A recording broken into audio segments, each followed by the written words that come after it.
ভাইয়া ঘাড়েও দেখা যাচ্ছে ট্যাটু আর ক্রিম মাখতেছেন মুখে, কারণটা কি?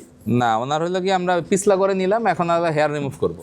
আচ্ছা, জেল দিয়ে, সুবিধা হবে তাই তো? হ্যাঁ জেল দিয়ে পিছলা করে নিতে হয়, না হলে হয় না। আর ওর চোখে আমরা ইন লাগাই নেই সিকিউরিটি গার্ড, কিন্তু ও চোখে সিকিউরিটি গার্ড লাগাতে দিচ্ছে না। তার কারণ হলো ও শ্বাসকষ্ট আছে। শ্বাসকষ্ট আছে ও বলছে আমি চোখ বন্ধ রাখবো, কারণ অনেকেরই মনে করো যে হাইজেনিক না, চোখ বন্ধ করি না।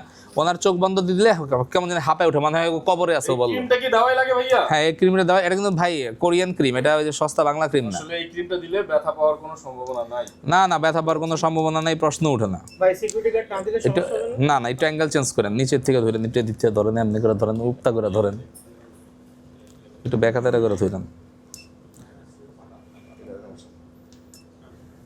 ওকে, সো দেখতে পাচ্ছেন ভিউয়ার্স, অবাঞ্ছিত লোম যাদের আছে, যেসব আপুরা অবাঞ্ছিত লোমে সমস্যায় ভোগেন, শুধুমাত্র ট্রান্সজেন্ডার না, অনেকে আপুদেরও দেখা যায়। আমাদের সব কাস্টমারই হলো আপু, হ্যাঁ, কিন্তু আমরা আপুদের দেখাতে পারি না, কারণ ওই ভিডিও ভাইরাল হলে স্বামীরা কান্দে।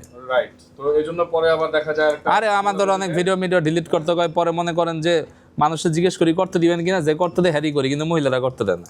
আচ্ছা, আপনি কি কি কাজ করেন? আমাদের এখানে মুখের মেস্তা রিমুভ করা হয় গ্যারান্টি সহকারে, তিল আঁচিল রিমুভ করা হয়, মুখের অবাঞ্ছিত লোম, ঠোঁটের কালো দাগ, ঘাড়ের কালো দাগ, বগলের কালো দাগ, যে কোনো ধরনের স্কিন ট্যাক্স, তিল আঁচিল রিমুভ, আর বিভিন্ন ধরনের পিগমেন্টেশন সমস্যা। আমরা এখানে ব্যথা হচ্ছে ভাই? একটু তো ব্যথা পাবেই। স্বামীর কথা মনে পড়ে মনে হয়।